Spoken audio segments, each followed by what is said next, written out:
Welcome back to It's Not Normal, the podcast, episode 32. The title of this week's episode is Your Human is Showing. And I really love the title and how it encapsulates everything that I want to talk about this week. There are times when I shoot an episode just based on a thought, and I come up with a title afterwards based on where the episode goes. But in this week's episode, I think I'm starting off with the title and the idea behind that.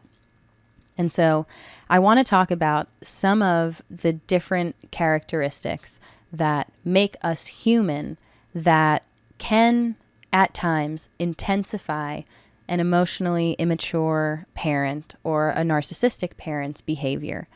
And this is something that I personally experienced, so I'm looking forward to kind of drawing on my personal experience to draw these connections. One of the things that I started to realize as I moved into my later teens and early 20s was that maybe what's right for me, a decision that I want to make for my life, isn't necessarily what my parents believe to be right.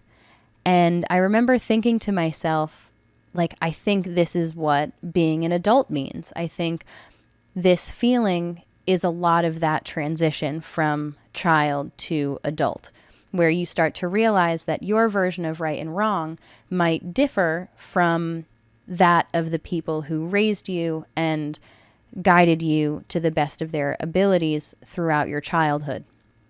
And I think that can be a challenging transition for both parties involved, but I think it's a pretty natural progression that takes place.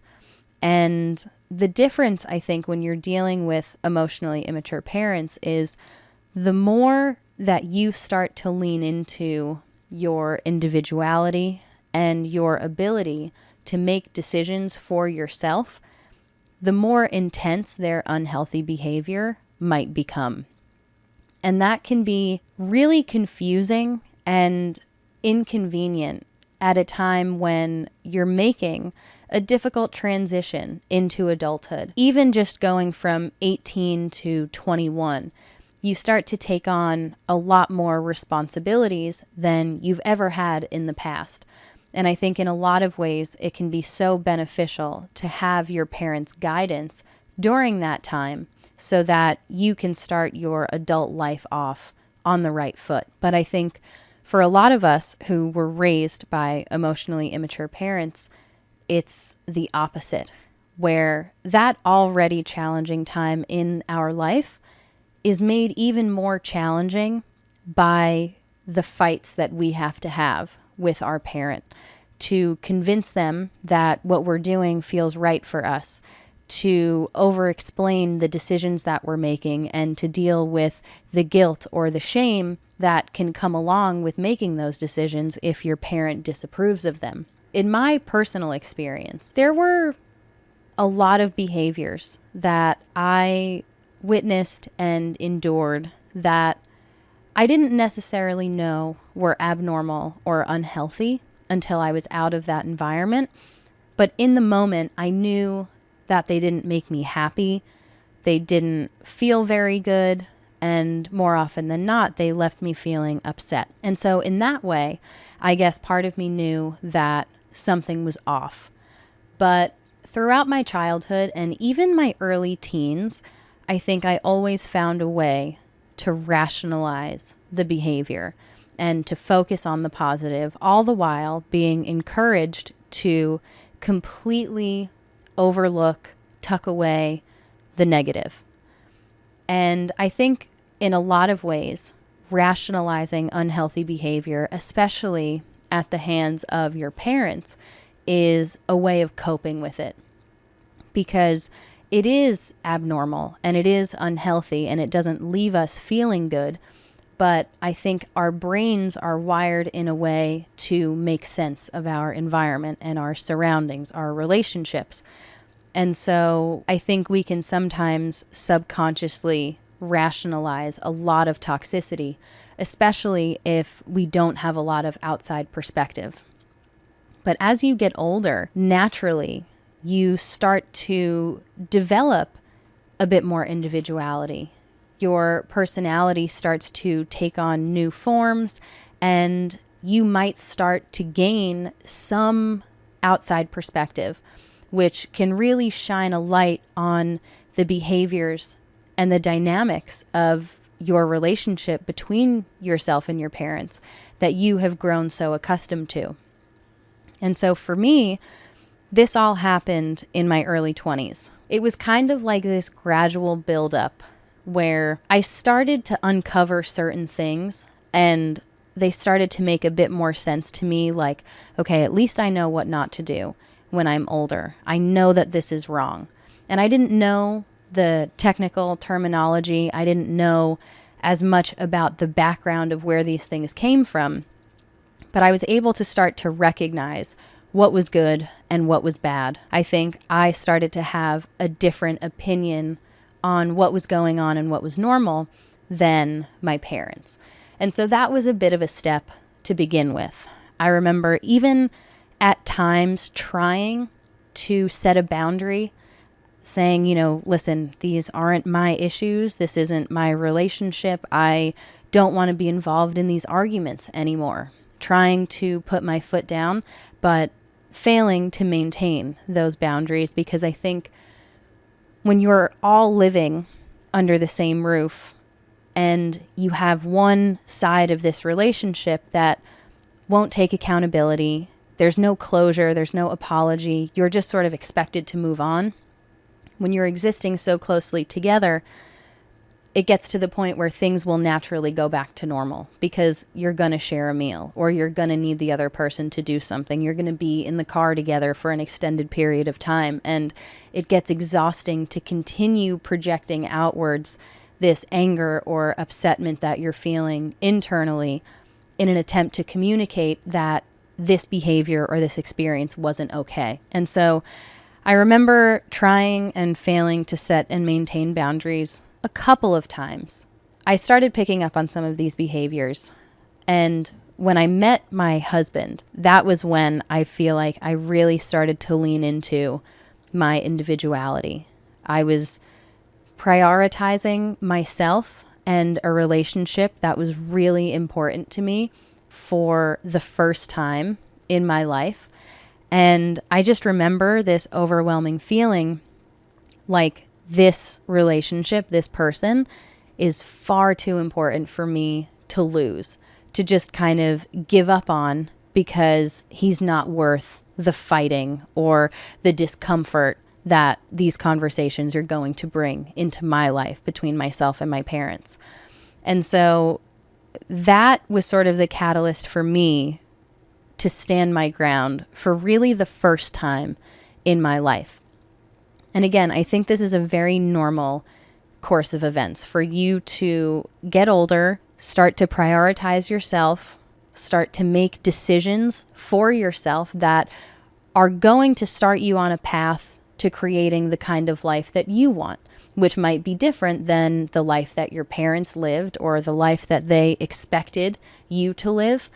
And those can be muddy waters to navigate, but people do it. It's normal, I think. But in my case, the more I prioritized myself, the more I felt like I was starting this next chapter of my life by introducing this new person and this really important relationship, the more intense my parents' unhealthy behavior became, and specifically targeted at me. It wasn't like everything in their lives were being affected by this.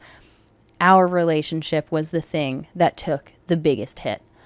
And so, going back to the idea of trying and failing to set and maintain boundaries and, sitting with this discomfort, but not ever getting any kind of closure to the point where things just return to normal, I think there's an element of time that's involved there, where if you have this big blow up, then a few weeks go by, or maybe even a few months until the next one. Chances are the cycle has happened where you've tried, you've dealt with the feelings, you've internalized them, and now things are relatively back to normal. And I think what started to happen for me was that these instances became closer and closer together. And that, in a lot of ways, is what made this unhealthy behavior that much more apparent to me. So it wasn't every few months. It became every few weeks. And then it became every single day, where I would want to go to the diner with my husband, and that became an issue. That would become an argument where you were never like this. You never wanted to go and do things like this. What changed all of a sudden? I used to struggle with sharing when I was younger. And I think part of it is just having siblings, sharing a room, not entirely feeling like I had very many things to just call my own. Like I always had to share everything, like it was all up for grabs. And so it wasn't something that came naturally to me. I think I resisted that. But when I met Brandon, I felt like I kind of turned over this new leaf. And there was one night that he asked me for something and I gave it to him. And in my opinion, that was a real positive step forward for me to start to feel comfortable sharing my things with other people that I cared about. I wanted to make a good impression and I trusted him. I was developing that trust with another person. And yet that was weaponized against me by my parents, where it somehow became a bad thing that suddenly I was sharing, and it was with this new person. And so every day there was a new issue, and it became so exhausting and so intense. And looking back, I think a lot of this had to do with my parents coming to the realization that they were finally losing control over me. And not in a bad way, like I was staying out all night and partying and doing all of these reckless things, just in the way that I was growing up and that I had a new person in my life, that maybe I was going to move out soon and be physically more distanced from them. I wouldn't be as available to them or my family as I had always been. And I think that idea was completely overwhelming for them. I think it was entirely consuming, and that informed a lot of their decisions and reactions moving forward. I think from the time that I met my husband to the time that I eventually moved out, which was only about 4 or 5 months. But 4 or 5 months of consistent incidents was so draining. And I think it's representative of the intensity of their feelings, where they didn't know how to grapple with this loss of control. And so they held on even tighter, and it just made things worse. And so the consistency of these things happening, and I think how it was sort of like a spiral, like they were spiraling out of control, trying everything in their power to separate my husband and I, to get in between us, to, I think, regain that control over me. I think that is what made me start to realize that, okay, maybe what's going on here isn't entirely normal. And again, on top of that, just finally getting some outside perspective showed me that not everyone gets yelled at for wanting to go out to the diner. Not everyone gets made to feel like a bad person for sharing for the first time with someone new in their life. It was like all of these really normal human things that I started to crave or desire were weaponized against me and used to make me feel like I was betraying my family, like I was a bad person, like I didn't care about my parents or our relationship. And it was so confusing, but I feel so lucky that I had some sense of certainty, I guess, throughout that time, because I genuinely didn't believe that what I was doing was wrong, objectively. And yet I was being treated as if it was.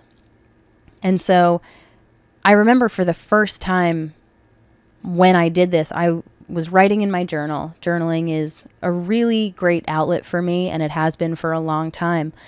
And just writing out, I think that I am in an emotionally abusive environment. And it felt unreal to not necessarily say, but to put out there, outside of my mind, to kind of put these words to paper. Because up until that point, I never believed, I never even thought that that was what was going on, or that that was a possibility, that, my parents would be capable of something like that. And yet, once I said it, it made so much sense. And the more I've read and researched about all of these different behaviors and patterns and symptoms, it becomes clearer and clearer. It's all the reassurance I need and then some. And so I remember then kind of starting to realize, like, okay, this is not a very healthy environment, and these very normal things that I'm doing are becoming massive sources of contention. And I think that is the case with most emotionally immature and narcissistic parents, that your individuality becomes the biggest source of contention in your relationship. And I think more often than not, you start to tap into that individuality a little bit later in life. When you're younger, you're so much easier to manipulate and control. You don't have outside perspective if your parents don't allow it. And I think you're still, throughout your childhood, kind of existing under this pretense that your parents are the most caring and trustworthy people in your life. And no matter what they're doing it because they care about you and they just want the best for you. I don't think it's until you're a little bit older that you can start to uncover the motives behind certain actions and start to understand that just because they have the role of mom and dad doesn't necessarily mean that they're always acting in my best interest. And so I thought that was a really interesting dynamic to touch on in a parent-child relationship when you're dealing with an emotionally immature parent. This idea that as you get older, your parents' behavior can intensify and spiral. And in my case, that intensity led to me discovering outright how unhealthy their behavior and that environment was. And it ultimately led to my decision to remove myself from that environment. I just don't think that that is a dynamic that is talked about a lot, but I think it's a very real experience. And so it started to get me thinking about this idea of being dehumanized, because I think a lot of how an emotionally immature or a narcissistic parent will condition you or kind of groom you to accept abuse is through dehumanization. And they sort of strip you of everything that makes you human, your personality, your individuality, your opinions. And I think the reason for this is because when you don't feel like another person has their own feelings and emotions and experience, it makes it a lot easier to justify doing bad things to them.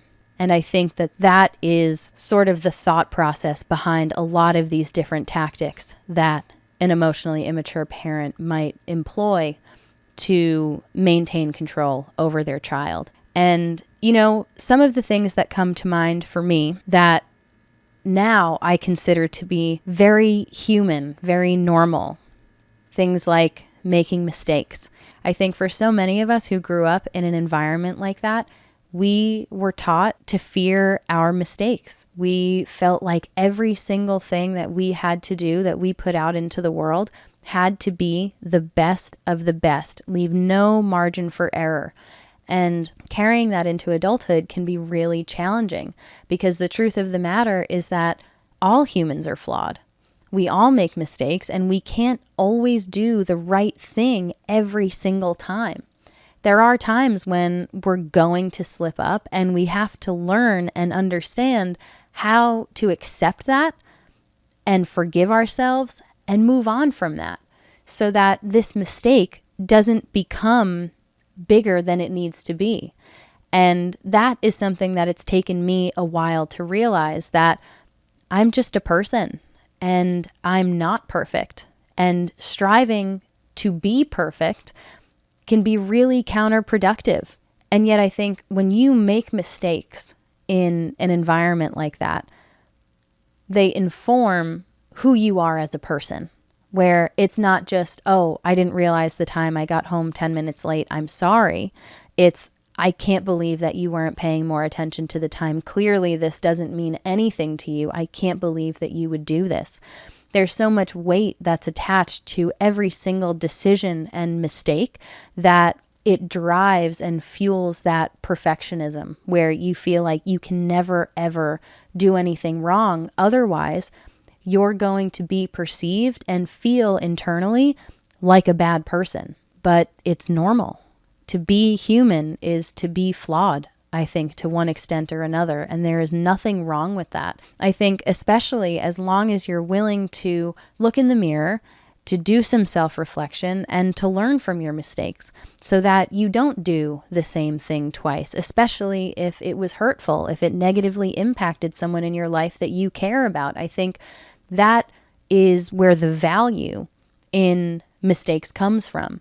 It's in those lessons where you do something, you try it, you act in a certain way, and it doesn't work out. It doesn't feel good. You upset someone that you care about. You didn't get the outcome that you wanted. And so you take a step back, you understand what you did wrong, what you could have done differently, and then you adjust moving forward. I think that is a very real learning process for most people. And I think another very human characteristic, something that we crave as people, is closure. I remember never getting an apology from my parent until I was in my early 20s. And even then, I questioned the motives behind that apology. And it's so unnatural, I think, to experience a really tense conversation or disagreement, and then to be forced to just sweep everything under the rug, to pretend like it didn't happen. If someone said something to you that was so hurtful that you haven't been able to get over yet because you haven't been able to talk about how it made you feel, you have no reassurance that maybe that same thing won't happen again, it's not normal to be forced to accept any and all behavior from someone, especially a parent, because that lays the foundation for what you will accept from other people in your life as you move into adulthood. And that is when it can get especially dangerous, when you're making your own decisions, and whether you're aware or not, you're choosing to be around people who aren't treating you right, who are abusing you in one way or another. It can be almost impossible to get out of that cycle if you find yourself in a very similar relationship or environment. And so I think it's very natural to crave that reconnection after a rift, to crave that closure and that communication so that you can move forward in a good way, feeling comfortable. But more often than not, apologies are non-existent when you're dealing with an emotionally immature parent or a narcissistic parent, because they lack the ability to self-reflect. They don't take accountability for their actions. And I think they also have this really skewed view of time where their actions in the past, even if it was 20 minutes ago, they don't understand the correlation between that and how you might be feeling right now. Or if you had a bad experience 2 days ago and you're still kind of feeling the repercussions of that, it doesn't make sense to them. How could something in the past be affecting you now? Let's just move on. Why are you harping on the past? I think that's the narrative that a lot of us kind of grew up around. And it's not until we get a little bit older and maybe we get out of that environment that we start to realize how damaging that can be. And in truth, there's nothing wrong with seeking an apology. I think, again, in the same way that there's value in making and learning from your mistakes, I think there's a lot of value in closure and in communication and reconnection after a difficult experience.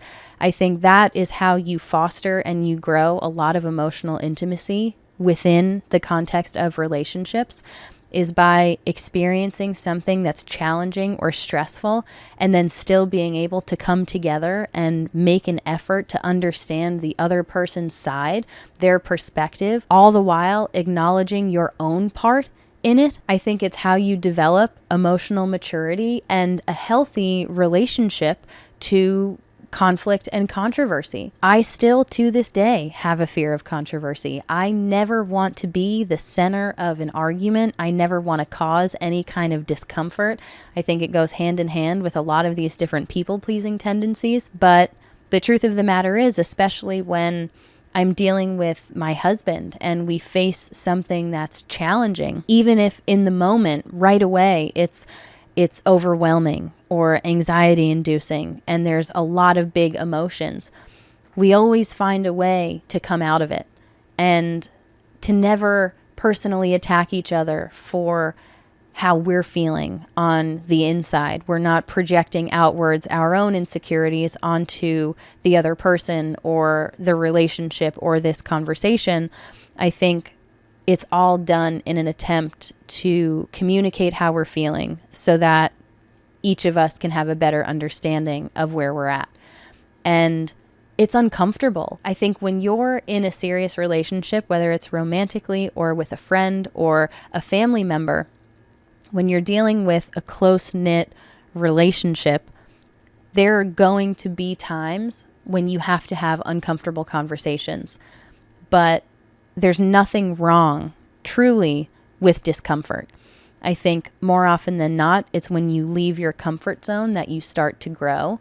And I mean, this is something that I am currently living and having to remind myself of, because I've been sort of facing this new challenge in my life that makes me very uncomfortable. As much as I want to resist it and just kind of push it down and tuck it away and not acknowledge these feelings or where they come from, I know that that's not the way for me to move forward, because then these things will just continue to resurface. I'm going to stay stuck.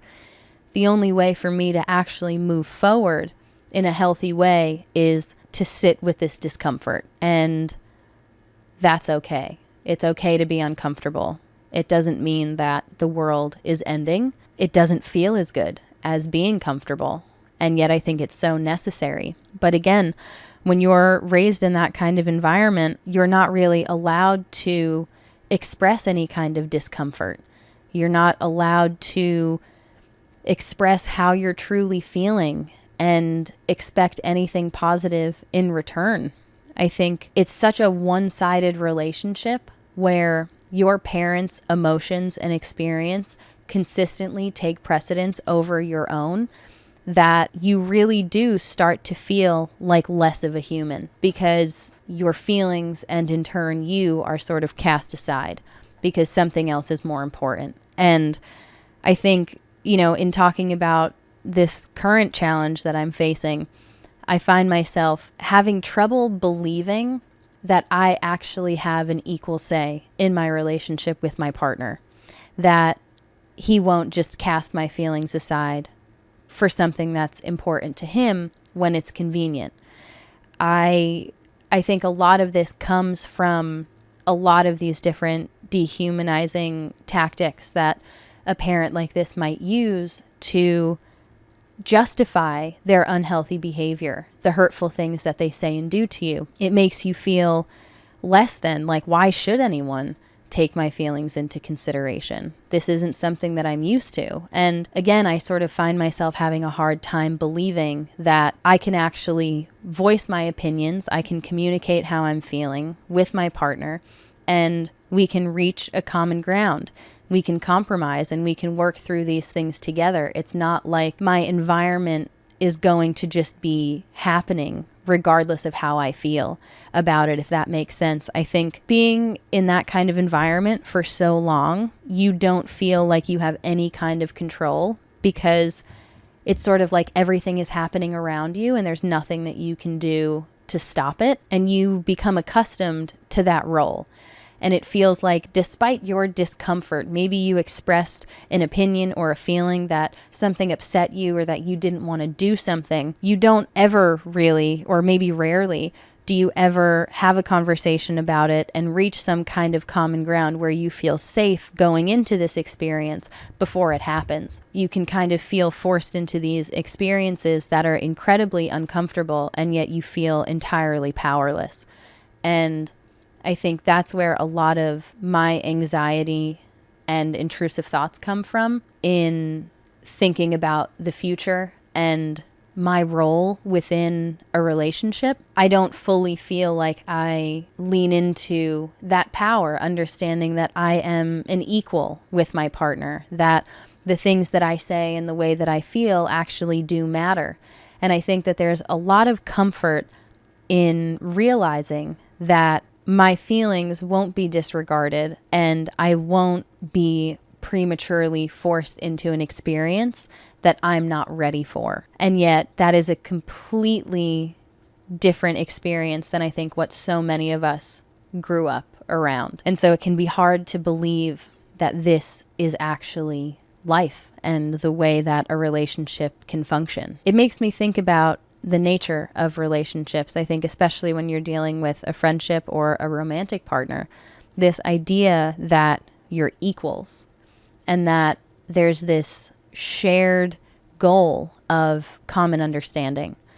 It's revolutionary, I think, for a lot of us who grew up in that kind of environment, because an emotionally immature or a narcissistic parent will make you feel like they are superior, like their authority, because they are your parent, because they're the adult, is unquestionable. And so you already sort of feel inferior.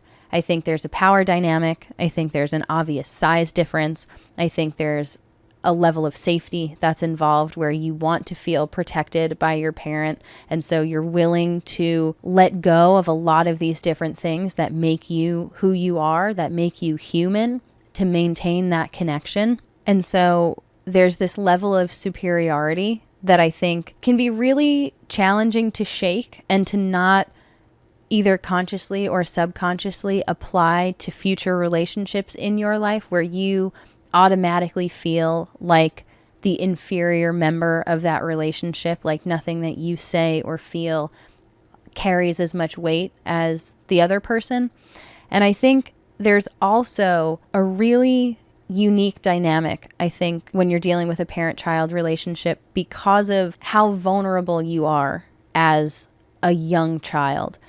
And if your parents are physically present and they are aware of your insecurities and your vulnerabilities, the things that really have an impact on you, they can weaponize those things against you to maintain that sense of superiority and that sort of unquestionable authority that allows them to maintain control over you. And again, I think that it's part of, being dehumanized is being vulnerable with someone, and instead of them seeing you for that and understanding that this is something that's challenging for you, maybe something that they should be a little bit more sensitive around so that they can help you to move through it. It's sort of like any time you reveal something that you might have a hard time with or something that has hurt you in the past, it's sort of like they add this to their arsenal. And so when they need something, they can go back here and kind of pick from, oh, well, you know what? I remember she had a hard time with this, so I'm going to play on this now. And it just destroys you. I remember one time I was 17, I think. I was in high school, and I had a sleepover at a friend's house. And this friend only lived about 10 minutes away from my parents' house, and it was on a weekend. It was a Saturday going into a Sunday, and we had no plans. My family had no plans for the weekend, but every Sunday morning we would have cinnamon buns for breakfast. It was kind of like this tradition that we developed over time, and every Sunday we would have cinnamon buns. And so I remember setting my alarm for 9 a.m., 9:15, 9:30. My plan was to be home, I think, before 11. And we stayed up late, as you do, at a sleepover with a friend, and I slept through my alarms.